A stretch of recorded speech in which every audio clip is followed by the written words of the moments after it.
नमस्कार दोस्तों, हम लोग ये बीपीएससी के प्रेडिक्ट सेट देखेंगे। इसमें बताइए, ये 71 से है पर यहाँ से स्क्रीनशॉट लिए हैं क्योंकि उधर नहीं हो पाया। तो हम चलते हैं अपने क्वेश्चन की तरफ। 1 सेकंड रुक जाइए।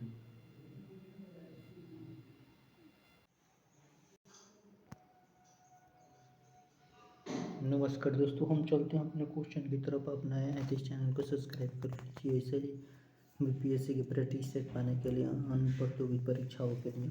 तो हम चलते हैं। कह रहा है कि पावन कह रहा है पवन शब्द में कौन सा संधि है। तो पवन शब्द में बताना है कि कौन सा संधि हो जाएगा। अगर इसको हम संधि करेंगे तो पोधन क्या हो जाएगा, पोधन अन हो जाएगा। तो पोधन अन हो जाएगा, ये अयादी संधि से संबंधित हो जाएगा। तो ये क्या हो जाएगा, अयादी संधि। ऑप्शन नंबर सी हो जाएगा। उसके बाद से हम आगे देखेंगे। आपका घर जिस शहर में, उस शहर का क्या नाम है। तो आपका घर जिस शहर में, उस शहर का नाम क्या हो जाएगा। अगर उस शहर का नाम किसी व्यक्ति का नाम हो चाहे किसी शहर का नाम हो, वो किसके अंतर्गत आता है। तो हम लोग जानते हैं कि वो व्यक्तिवाचक के अंतर्गत आता है। उसके बाद से आगे चलेंगे। आगे कह रहा है कि सर्वनाम कितने प्रकार होते हैं। तो सर्वनाम के 6 प्रकार होते हैं। सर्वनाम के कितने प्रकार होते हैं। तो सर्वनाम के 6 प्रकार होते हैं। पुरुष ने निश्चय किया, पुरुषवाचक, अनिश्चितवाचक, निश्चयवाचक, संबंधवाचक, निजवाचक, संबोधन, ऐसा ही करके होता है। यहाँ पर देखिए 77 नंबर क्वेश्चन कह रहा है कि यातु के प्रवाची शब्द कौन सा हो जाएगा। तो यातु के प्रवाची एक से अधिक होगा। क्या हो जाएगा, ये ऑप्शन नंबर डी हो जाएगा, एक से अधिक हो जाएगा। उसके बाद से कौन सा शब्द शुद्ध है। यहाँ पर शुद्ध शब्द का चयन करना है। तो ये शुद्ध शब्द है, ये भी गलत है, ये भी गलत है। और उसके बाद से यानी शुद्ध है। उसके बाद से कह रहा है कि 79 क्वेश्चन, निम्नलिखित शब्दों में से योग रूढ़ क्या होता है। जो बहुव्रीहि होता है ना, वही योग रूढ़ शब्द होता है। जो बहुव्रीहि होता है वही। इसमें देखिए ये तो होगा नहीं, ये बहुव्रीहि चक्रपाणी के अंतर्गत आता है।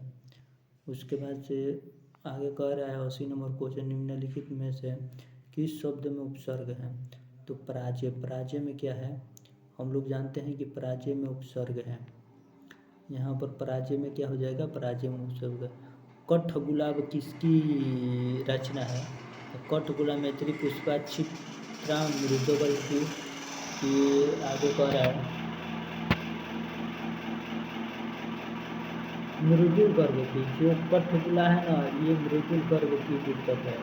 ये किसकी पुस्तक है, ये मृदुल गर्भ की पुस्तक है। ऑप्शन नंबर क्या हो जाएगा, ऑप्शन नंबर ये हो जाएगा।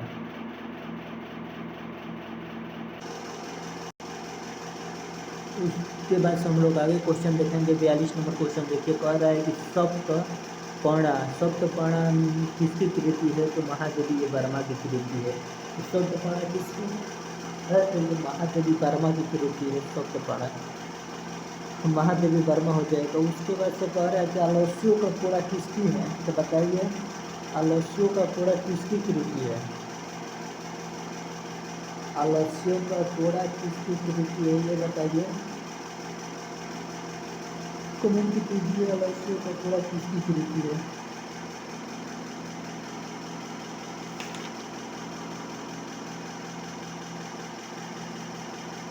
इनमें से कोई नहीं होगा, ना लालू लाल हो जाएंगे, ना मुंशी सादा लाल हो जाएगा, ना सदन। इनमें से कोई नहीं हो जाएगा। इसमें से कौन हो जाएगा, इनमें से कोई नहीं हो जाएगा। उसके बाद से कह रहा है कि उर्दू शतक के लेखक कौन है। बताइए, उर्दू शतक के लेखक कौन है, ये पूछ रहा है। उर्दू शतक के लेखक कौन है। हमें उर्दू शतक के लेखक को बताना है कि उर्दू शतक के लेखक कौन है। उर्दू शतक के लेखक कौन है। उर्दू शतक के लेखक कौन है, ये हमें बताना है। उर्दू शतक के लेखक कौन है।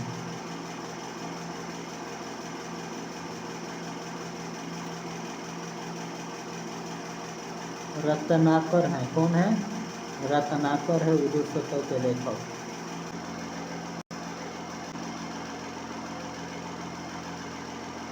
यहाँ पर कह रहा है कि उर्दू शतक ये रत्नाकर का है। उसके बाद से हम लोग आगे चलेंगे। आगे कह रहा है कि गोरख वाणी नामक पुस्तक के संपादक कौन है? तो डॉक्टर पीताम्बर दत्त बड़थवाल। पीताम्बर दत्त बड़थवाल क्या हो जाएंगे? पीताम्बर दत्त बड़थवाल ये गोरख वाणी नामक पुस्तक के लेखक हो जाएंगे। ज्ञान बोध किसकी रचना है? तो ज्ञान बोध सुंदरदास की है, मलिकदास की है, रचक की है। तो क्या ज्ञान बोध किसकी है? तो ज्ञान बोध हम लोग जानते हैं, बताइए ये किसकी है? ज्ञान बोध ये मलिकदास की रचना है। ज्ञान बोध किसकी रचना है? तो ज्ञान बोध ये मलिकदास की रचना है। उसके बाद से आगे कह रहा है कि रूपावरा। रूपावरा किसकी रचना है? रूपावरा किसकी रचना है? आगे क्या है? मुक्तिबोध का नीलिचंद्र। तो आगे का मुक्तिबोध का नीलिचंद्र जैन का किसकी है? रूपावरा किसकी रचना है? रूपावरा किसकी रचना है हमें ये बताना है। तो रूपावरा किस रचना है? रूपावरा ये आगे की रचना है। रूपावरा ये आगे की रचना है। किसकी रचना है? ये आगे की रचना है। उसके बाद से कह रहा है कि अंधा युग के लेखक कौन हो जाएंगे? अंधा युग के लेखक धर्मवीर भारती। अंधा युग के लेखक Dharamvir Bharati, option number B. उसके बाद से इधर एक पेज ये दिखाई नहीं दे रहा है। तो ये एक पेज जो दिखाई नहीं दे रहा है ना, इसको हम क्या किए हैं कि इसको लास्ट में इसको लिए हैं। तो इसको हम लास्ट में लिए हैं, ठीक है ना? तो इसको ध्यान दीजिएगा। कह रहा है कि बीसलदेव रासों में किस शैली का प्रयोग किया गया है? तो बीसलदेव रासों में किस शैली का प्रयोग किया गया है? ये गे शैली का प्रयोग किया गया है। और यहाँ पर कह रहा है कि आर प्रत्यय से शब्द बने हैं।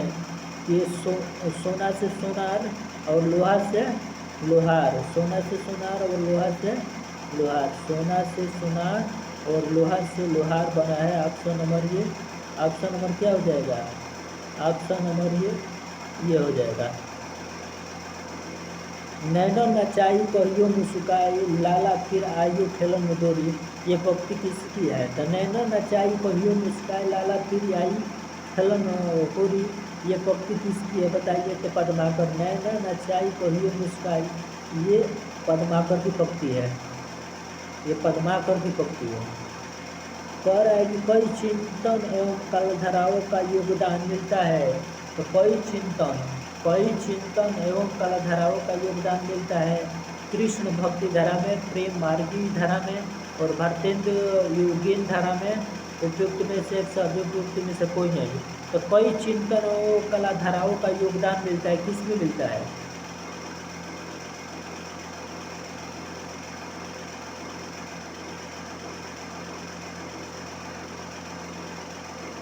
कृष्ण भक्ति का विधारा में मिलता है। तो क्या हो जाएगा? कृष्ण भक्ति का विधारा में ऑप्शन नंबर इसका हो जाएगा। कई चिंतन एवं कलाधाराओं का योगदान मिलता है कृष्ण भक्ति धारा में। उसके बाद से हम लोग आगे क्वेश्चन देखेंगे। आगे क्वेश्चन क्या कह रहा है उसके बारे में हम लोग जानेंगे।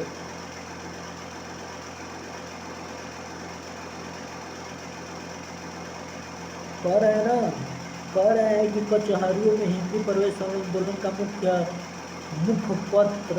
पत्र किस पत्र को कहा जाता है? तो बताइए किस पत्र को कहा जाता है? कवि वचन सुधा को, समाचार सुधा वर्षन को, हिंदी प्रदीप को। इनमें से किसी को नहीं कहा जाता है। इसमें से किसको कहा जाता है? इनमें से किसी को नहीं कहा जाता है। तो ये भारत मित्र को कहा जाता है। किसको कहा जाता है? भारत मित्र को कहा जाता है। और भारत मित्र के संपादक कौन है? तो भारत मित्र के संपादक बालमुकुंद जी हैं। बालमुकुंद जी हैं। इनमें से कोई नहीं हो जाएगा। संयोगिता स्वयंवर क्या है बताइए? संयोगिता स्वयंवर क्या है ये बताना है हमें।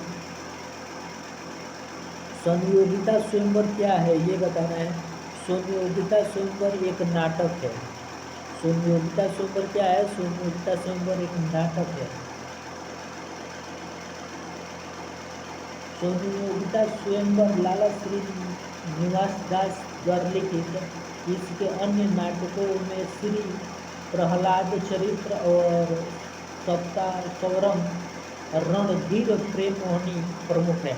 तो ये इसके संपादक, इसके लेखक कौन है? तो श्रीनिवास दास जी हैं। संयोक्ता स्वयंवर के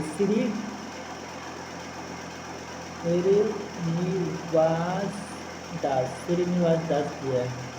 उसके बाद से कह रहा है कि हिंदी के प्रथम काल को आदिकाल किसने कहा था? कि हिंदी के प्रथम काल को आदिकाल ये हजारी प्रसाद द्विवेदी कहे थे।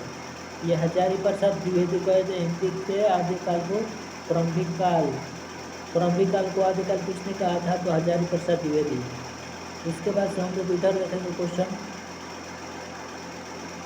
कह रहा है कि दुलाई वाली किस विधा की ये रचना है? तो जुलाई वाली यह किस विधा की रचना है? तो हम लोग जानते हैं कि ये कहानी है। जुलाई वाली ये बंग महिला। कह रहा है कि इस कहानी की लेखिका बंग महिला राजेंद्र बाला घोष है। बंग महिला इनको कहा जाता है और इनका पूरा नाम राजेंद्र बाला घोष है। ये इस कहानी का प्रकाशन 1907 ईस्वी 1970 पत्रिका में हुआ था। तो इसके कौन है? तो राजेंद्र बाला घोष, बंग महिला राजेंद्र बाला घोष। ये एक कहानी है। ये क्या है? एक कहानी है। कह रहा है कि मेघदूत काव्य का खड़ी बोली में अनुवाद किसने किया था? तो किसने किया था मेघदूत काव्य का? तो इसमें से कोई नहीं हो जाएगी। राजा उस समय का एक राजा थे, वही किए थे। उनका नाम बता रहे हैं, क्या हो जाएगा? राजा लक्ष्मण सिंह थे। राजा लक्ष्मण सिंह थे, जो उन्होंने 3 ये मेघदूत, अभिज्ञान शाकुंतलम, रघुवंशम का भी अनुवाद किए थे। तो ये कौन हो जाएंगे? राजा लक्ष्मण सिंह हो जाएंगे। राजा लक्ष्मण और सिंह, राजा लक्ष्मण सिंह हो जाएंगे। क्या हो जाएंगे? राजा लक्ष्मण सिंह हो जाएंगे। और उसके बाद से आगे हम क्वेश्चन की तरफ बढ़ेंगे। कह रहा है कि निम्नलिखित में से किस कृति के लेखक रामविलास शर्मा है? इसमें से कह रहा है कि किस कृति के लेखक रामविलास शर्मा है, बताना है। हिंदी के विकास में अपभ्रंश का योगदान, दूसरी परंपराओं की खोज और छायावाद।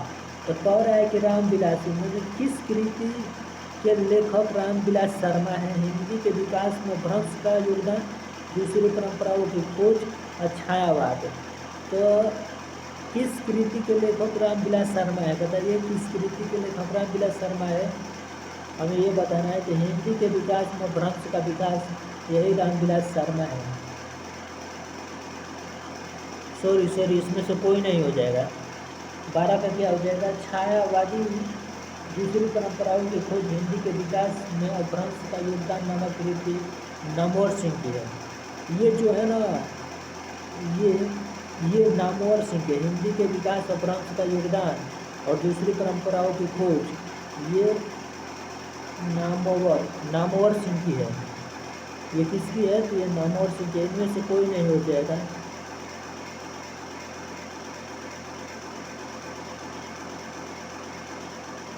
छायावाद दूसरी परंपरा की खोज और हिंदी विकास में अपभ्रंश का योगदान नामक कृति नामवर सिंह की है। ये सब याद रखना पड़ेगा। इनमें से कोई नहीं होगा। कह रहा है रामचंद्र वर्मा प्रसिद्ध है। रामचंद्र वर्मा किसके लिए प्रसिद्ध है? तो रामचंद्र वर्मा कोशकार के रूप में प्रसिद्ध है। तो रामचंद्र वर्मा कोशकार के रूप में, ये किसके लिए प्रसिद्ध है?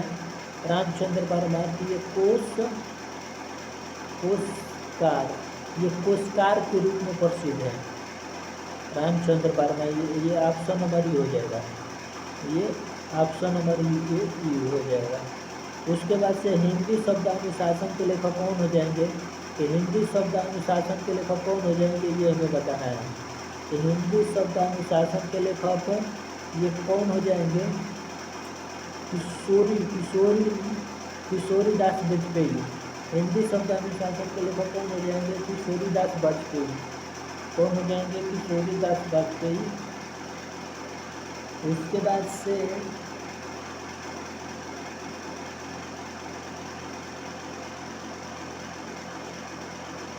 और शब्दानुशासन के लेखक भी हेमचंद्र भी हैं, ठीक है ना।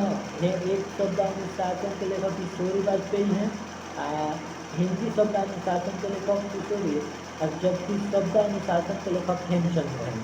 और खाली शब्दानुशासन आ जाएगा ना, ये हेमचंद्र, हेमचंद्र, ये हेमचंद्र हो जाएंगे।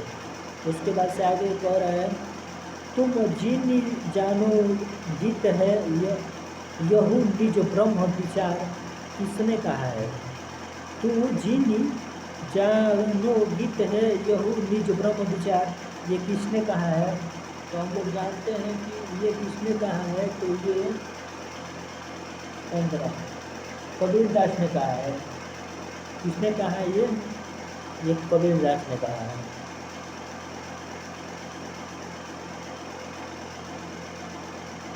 उसके बाद से कौन एक रचना कालिदास की नहीं है? मेघदूतम भी है, मेघदूतम भी है कालिदास की रचना, और विज्ञान शकुंतलम है, और 10 कुमार चरित्र भी है। तो कह रहा है कि इनमें से कौन सा नहीं है?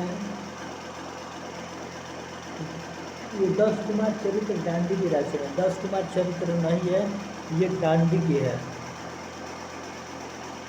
ये नहीं होगा, ऑप्शन नंबर सी 10 कुमार चरित्र ये डांडी की रचना है।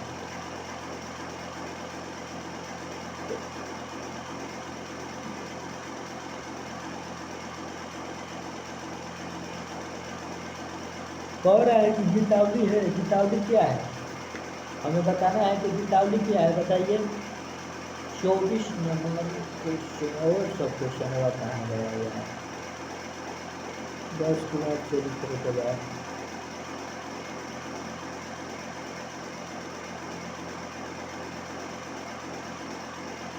17 नंबर क्वेश्चन देखिए। आचार्य महावीर प्रसाद द्विवेदी निम्नलिखित में से किस पत्रिका के संपादक थे? बताइए, आचार्य महावीर प्रसाद द्विवेदी किस के सरस्वती पत्रिका के संपादक थे? ऑप्शन नंबर क्या हो जाएगा? सरस्वती पत्रिका के संपादक हो जाएगा। उसके बाद से आगे कह रहा है, आचार्य रामचंद्र शुक्ल के निबंध संग्रह का नाम क्या है? आचार्य रामचंद्र शुक्ल के निबंध संग्रह का नाम क्या है? चिंतामणि झरना आंसू। तो आचार्य रामचंद्र शुक्ल के निबंध संग्रह का नाम क्या है? आचार्य राम, बताइए।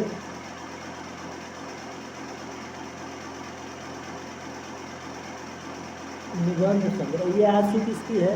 आंसू जयशंकर झरना जयशंकर, चिंतामणि हो जाएगा। 18 का क्या हो जाएगा? 18 के हो जाएगा। ये निबंध संग्रह याद रखना है, ये निबंध संग्रह है चिंतामणि। उसके बाद से कह रहा है, नाटक को पंचवेद की मान्यता प्रदान की गई है। नाटक को पंचम वेद की मान्यता प्रदान की गई है। तो ये भरत मुनि के द्वारा, ये भरत मुनि के द्वारा नाटक को पंचम वेद की मान्यता प्रदान किया गया है भरत मुनि के द्वारा। कह रहा है कि आधुनिक एकांकी के जनक माने जाते हैं। आधुनिक एकांकी के जनक कौन माने गए हैं? हिंदी साहित्य का प्रथम एकांकी 1929 में प्रसाद कृत एक धूत माना जाता है। राम कुमार वर्मा आज के एकांकी के जन्म जाता है। उन्होंने ऐतिहासिक और सामाजिक एकांकी लिखे हैं और अधिकांश दुखंत है। पृथ्वीराज की आंखें, रेशमी टाई और चारू मित्र, सप्त किरण और कौमुदी महोत्सव वर्मा की प्रसिद्ध एकांकियाँ है। कह रहा है कि 20 का क्या हो जाएगा? 20 का ये राम कुमार वर्मा आधुनिक एकांकी के जनक माने जाते हैं। आधुनिक एकांकी के जनक राम कुमार वर्मा माने जाते हैं। कह रहा है कि निम्नांकित में मनोविश्लेषण प्रधान कथाकार कौन है? निम्नांकित में मनोविश्लेषण प्रधान कथाकार कौन माने जाते हैं? तो कौन माने जाते हैं? तो ऑप्शन नंबर ये सी माने जाते हैं। ऑप्शन नंबर क्या हो जाएगा? सी माने जाते हैं। मनोविश्लेषण और प्रधान कथाकार कौन नहीं है? कह रहा है कि सुदर्शन कौन है? ये सुदर्शन नहीं है। इलाचंद्र जोशी, अजय जैनेन्द्र, ये सभी माने जाते हैं।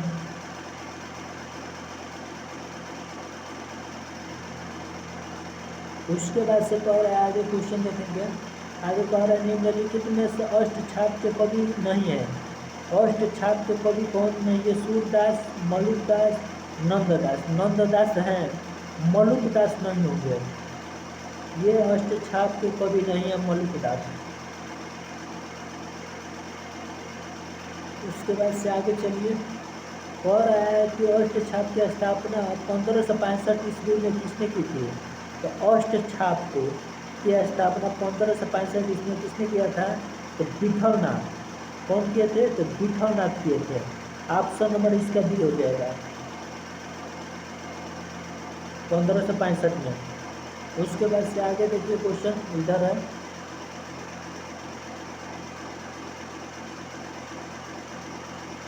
गीतावली है। गीतावली क्या है? मुक्तक काव्य है, अतुलकांत काव्य है, प्रबंध काव्य है। तो हम लोग जानते हैं कि गीतावली क्या है? गीतावली मुक्तक काव्य है। गीतावली क्या है? गीतावली मुक्तक काव्य है। गीतावली मुक्तक काव्य है।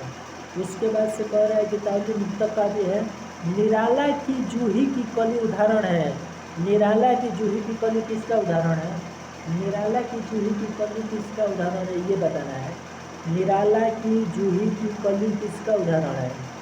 निराला की जूही की कली किसका उदाहरण है? ये बताना है। तो ऑप्शन नंबर क्या हो जाएगा? मुक्तक छंद का।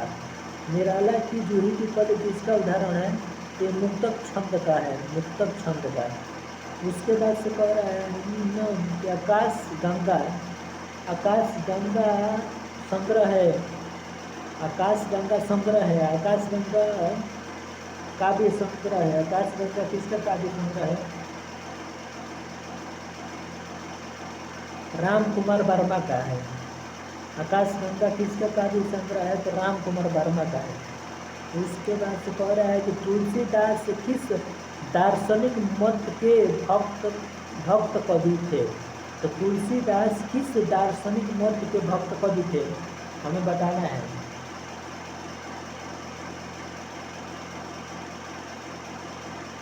अद्वैत, सुधाद्वैत, द्वैतावाद। तो इसमें से किसी के नहीं थे,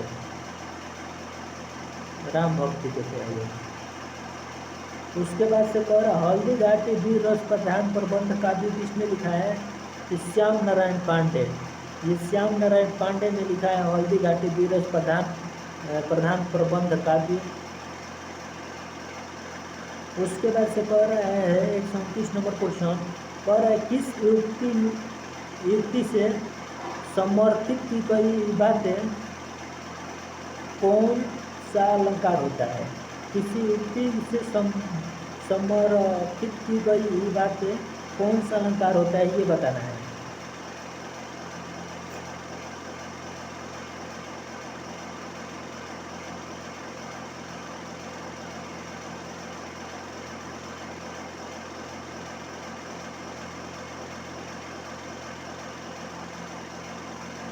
कह रहा है कि किसी युक्ति से समर्थित की गई बात में कौन सा अलंकार होता है?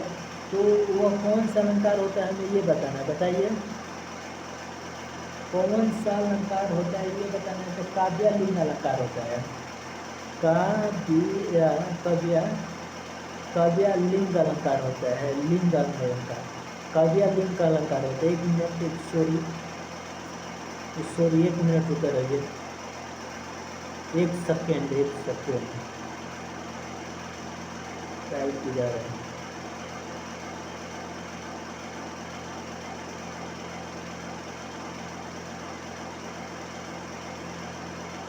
आ गए। तो वही क्या हो जाएगा? क्या बताए? ये देखिए शिव का कौन सा अर्थ नहीं है? महादेव, पशुपति, चक्रपाणी। ये कौन सा हो जाएगा? ये चक्रपाणी शिव का नहीं है। 130 का क्या हो जाएगा? 130 का शिव चक्रपाणी। और शिव का प्रवाची शंकर, उमापति, शंभु, भोलेनाथ, त्रिपुरारी, महादेव, महेश, देवादी देव और कैलाशपति और मंदारी तथा चंद्रमौली, ये सभी उनके हैं। उसके बाद से 21 नंबर क्वेश्चन देखेंगे। 21 नंबर क्वेश्चन कह रहा है इस प्रश्न में एक वाक्य दिया गया है। इस प्रश्न में एक वाक्य दिया गया है जिनमें त्रुटि है और इसके नीचे 4 विकल्प दिए गए हैं। जिनमें एक सही है और सही विकल्प का चयन करना है। मंत्री ड्राइवर को कार चलाता है।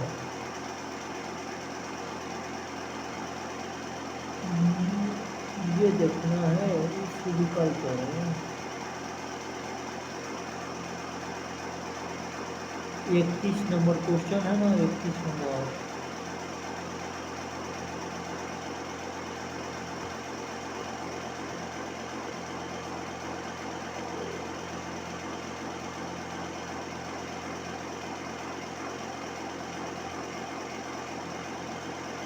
इसमें बताना है कि कौन सा सही है। मंत्री मंत्री ड्राइवर को कार चलाता है। मंत्री ड्राइवर को कार चलाता है, इसमें से बताना है कि मंत्री ड्राइवर से कार चलाता है। मंत्री ड्राइवर से कार चलाता है। मंत्री ड्राइवर की कार चलाता है। मंत्री ड्राइवर की कार चलाता है और मंत्री ड्राइवर की कार चलाता है। मंत्री ड्राइवर के लिए कार चलाता है और कह रहा है ना कि ये कौन सा सही। मंत्री ड्राइवर को कार चलाता है। मंत्री ड्राइवर की कार चलाते हैं। ऑप्शन नंबर यहाँ पर हम जा सकते हैं लगभग मंत्री ड्राइवर से कार चलाते हैं। ऑप्शन नंबर ये हो जाएगा। जो मंत्री है ना, मंत्री ड्राइवर से कार चलाते हैं। ऑप्शन नंबर ये हो जाएगा। ऐसा लगा मानो बम फटा हो, वाक्य में कौन सा अव्यय है। ऐसा लगा मानो बम फटा हो, वाक्य में कौन सा अलंकार हो जाएगा। स्वरूप बोधक, संकेत बोधक, उद्देश्य बोधक। ऐसा लगा मानो बम फटा हो, वाक्य में कौन सा अव्यय है। ऐसा लगा मानो बम फटा हो, मानो वाक्य में कौन सा अव्यय है। स्वरूप बोधक है, संकेत बोधक, उद्देश्य। मानो, संकेत, स्वरूप, उद्देश्य। तो 32 का क्या हो जाएगा। 32 का ये हो जाएगा। स्वरूप बोधक है, बम के स्वरूप का वर्णन किया जा रहा है, ये स्वरूप बोधक हो जाएगा। उसके बाद से कह रहा है 133 नंबर क्वेश्चन। अम्य हलाहल मद भरे श्वेत श्याम रतनार, जियत मरत झुकी झुकी ए परत जी चितवत एक बार। यह इस प्रसिद्ध दोहे के रचयिता कौन है। हाँ? इस प्रसिद्ध दोहे के ये रचयिता कौन है। तो ये बिहारी है। ये कौन है। ये बिहारी है। टकसाली भाषा को कहते हैं। तो वस्तुनिष्ठ भाषा को, ग्रामीण भाषा को, परिनिष्ठ भाषा को टकसाली भाषा कहते हैं। किसको कहते हैं टकसाली भाषा। तो वस्तुनिष्ठ भाषा को। टकसाली भाषा किसको कहते हैं। टकसाली भाषा ये वस्तुनिष्ठ भाषा को कहते हैं। टकसाली भाषा वस्तुनिष्ठ भाषा को कहते हैं। निम्नलिखित वाक्यों में से पूर्ण वर्तमान काल को स्पष्ट कीजिए। निम्नलिखित वाक्यों में से पूर्ण वर्तमान काल को स्पष्ट कीजिए। तो पूर्ण वर्तमान काल कौन सा हो जाएगा। अब हमारे पढ़ने का समय हो गया है, वो घूमने जा रही है और वो पढ़ रहा था। तो अब हमारे पढ़ने का समय हो गया है। 35 का क्या हो जाएगा। 35 का ये हो जाएगा। अब हमारे पढ़ाने का समय हो गया है। ये पूर्ण वर्तमान काल होगा। ये पूर्ण वर्तमान काल होगा। इस पर जाएंगे ना कि अपूर्ण वर्तमान काल हो जाएगा। अपूर्ण हो जाएगा। तो उसके बाद से बिली छत से कूदी। यहाँ अधिकरण, ये यहाँ पर कौन सा कारक है। तो कर्ता ने कर्म को करण से,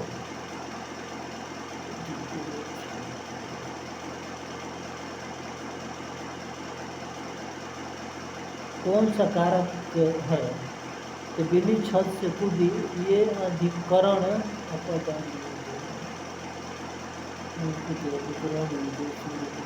करण कारक का प्रयोग है। कर्ता ने कर्म को करण से, करण कारक का प्रयोग है। तो 36 का क्या हो जाएगा। 36 का करण कारक हो जाएगा। जिसमें से कौन सा दिया गया है। 36 का क्या हो जाएगा। 36 का ई हो जाए, जिसमें नहीं है, ये ई वाला सही हो जाएगा। उसके बाद से आगे क्वेश्चन देखेंगे। आगे क्वेश्चन कह रहा है कि मुख्य क्रिया के अर्थ को स्पष्ट करने वाला क्रिया कहते हैं। तो मुख्य क्रिया के अर्थ को स्पष्ट करने वाले क्रिया क्या कहते हैं? कह रहा है ना कि मुख्य क्रिया के अर्थ को स्पष्ट करने वाले क्रिया क्या कहते हैं? तो बताइए क्या कहते हैं?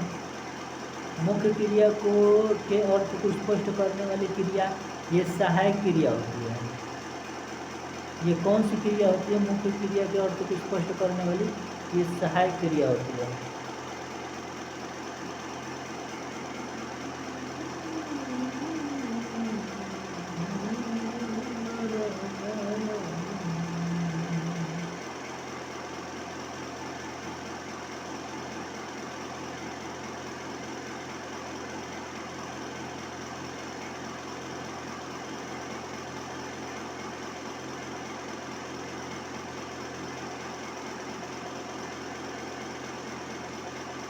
कह रहा है कि आवश्यकता आविष्कार की जननी है। आवश्यकता आविष्कार की क्या है? आवश्यकता आविष्कार की 38 नंबर क्वेश्चन देखिए। आवश्यकता आविष्कार की क्या है? आवश्यकता आविष्कार की जननी है।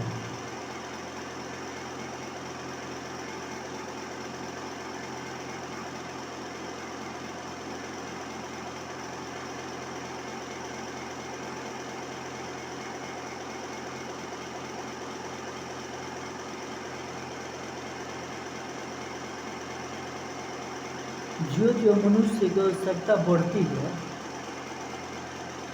जो मनुष्य की आवश्यकता बढ़ती है जो मनुष्य उनकी पूर्ति के लिए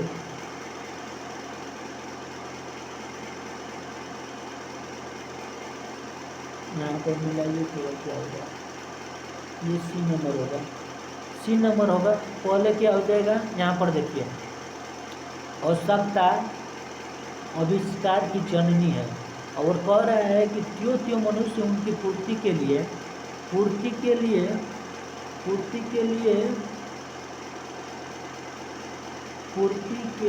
आवश्यकता आविष्कार की जननी है। त्यो मनुष्य उनकी पूर्ति के लिए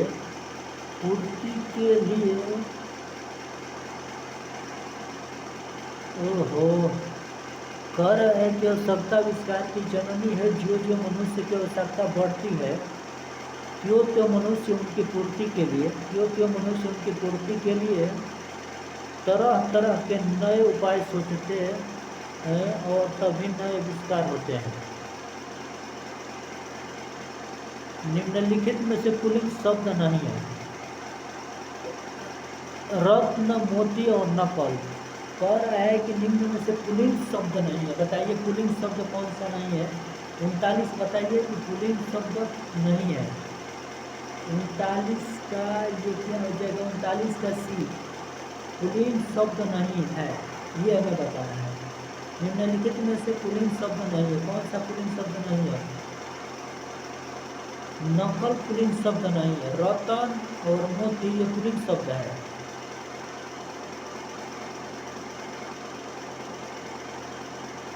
कह रहा है कि पुल्लिंग शब्द कौन सा नहीं है। तो पुल्लिंग शब्द कौन सा नहीं है हमें ये बताना है। बताइए। नकल ये स्त्रीलिंग शब्द है।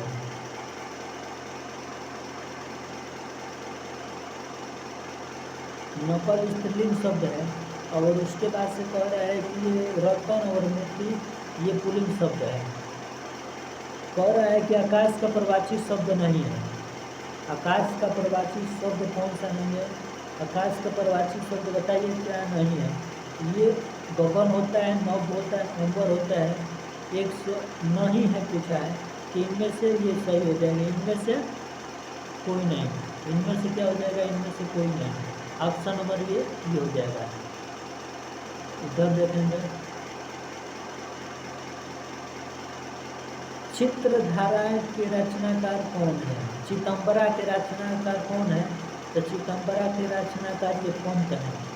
पंत हो जाएंगे चितंबरा के। रवीना कवीना कानन के लेखक कौन है? तो ये कानन के लेखक कौन है ये हमें बताना है। रविंद्र कविता कानून के लेखक निराला जी हैं। रवीना कह रहे हैं ना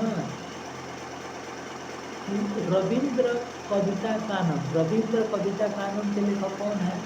तो इसके लेखक निराला जी है। इसके लेखक कौन है? इसके लेखक निराला है। उसके बाद से कह रहा है कि गांधी जी की जीवनी महात्मा गांधी के लेखक कौन है? तो गांधी जी की जीवनी महात्मा गांधी के लेखक कौन है? तो रामचंद्र वर्मा, संपूर्णानंद और ईश्वरी प्रसाद वर्मा। तो कह रहा है गांधी जी की जीवनी महात्मा गांधी के लेखक कौन है? गांधी जी की जीवनी महात्मा गांधी के लेखक कौन है बताइए?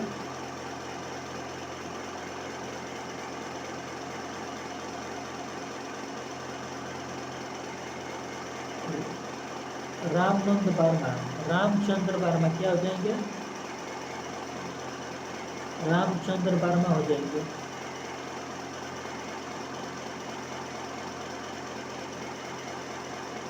रामचंद्र वर्मा। इसके बाद से कह रहा है कि हत्या नामक कहानी के लेखक कौन है? हत्या नामक कहानी के लेखक जैनेन्द्र है। हत्या नामक कहानी के लेखक कौन है? तो जैनेन्द्र कुमार है। उसके बाद से कह रहा है ना 45, शतरंज शतीका कृति के रचनाकार कौन है?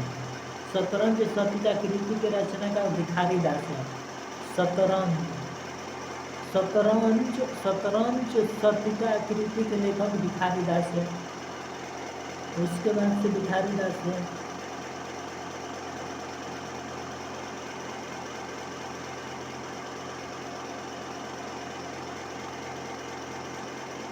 शतरंज शतीका भिखारी दास है। इधर कुछ क्वेश्चन है, 46 नंबर क्वेश्चन देखेंगे हम लोग।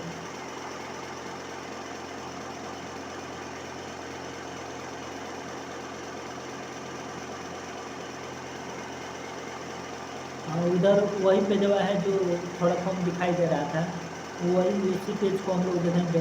कह रहा है कि चिदम्बरा यहाँ पर दिया है ना, चिदम्बरा का लेखक। तो चिदम्बरा का लेखक कौन है? ये सुमित्रानंद पंत हो जाएंगे। और यहाँ पर बाण भट्ट की आत्म कथा के लेखक कौन है?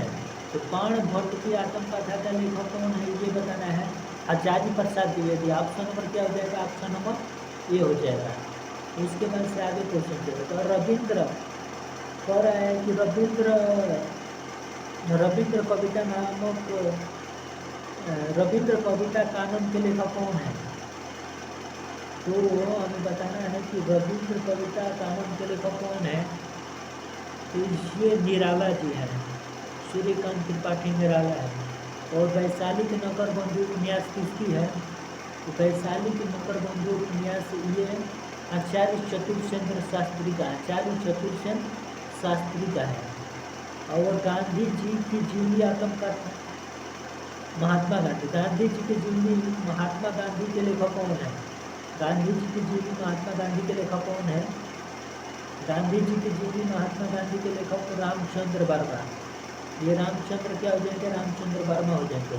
सुमित्रानंद पंथ ग्रंथ के लेखक कौन है? तो सुमित्रा ये नगेंद्र, डॉक्टर नगेंद्र हो जाएंगे। चाहे देखिए 48 नंबर का भी हो जाएगा। सुमित्रा पंथ नामक ग्रंथ के लेखक डॉक्टर नगेंद्र है। ऑप्शन नंबर ये भी हो जाएगा। उसके बाद से हम लोग चलेंगे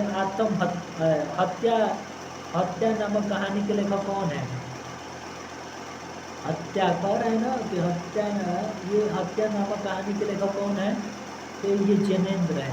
ये जैनेन्द्र है, जैनेन्द्र कुमार। हत्या नामक कहानी के लेखक जैनेन्द्र कुमार। प्रगतिवादी किसकी कृति है?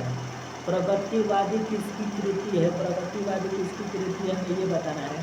प्रगतिवादी नामक कृति के लेखक तो शिवदान सिंह चौहान है।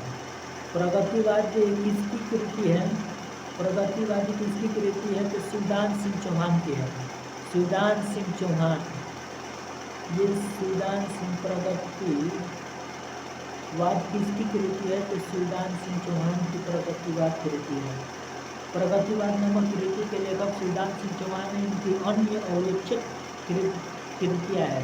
साहित्य की परख इन्हीं की है, शिवदान सिंह चौहान की।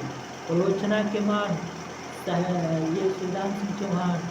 और साहित्य की समस्या और साहित्यानुशीलन, ये सभी उन्हीं का है। अमृत लाल की आलोचकृति नई समीक्षा। उसके बाद से देखिए यहाँ पर कह रहा है कि शतरंज शतिका के लेखक कौन हो जाएंगे? शतरंज शतिका के लेखक कौन हो जाएंगे ये बता रहा है भिखारी दास। शतरंज शतिका के लेखक ये भिखारी दास हो जाएंगे। और महाभोज उपन्यास के लेखक कौन है? महाभोज उपन्यास के लेखक मनु भंडारी। महाभोज उपन्यास के लेखक मनु भंडारी। हम यहीं पर अपने वाणी को विराम रखते हैं और जो बचे हुए सेशन है उसको हम लोग बाद में कराने वाले हैं। तो आप नए हैं कि इस चैनल को सब्सक्राइब कर लीजिए।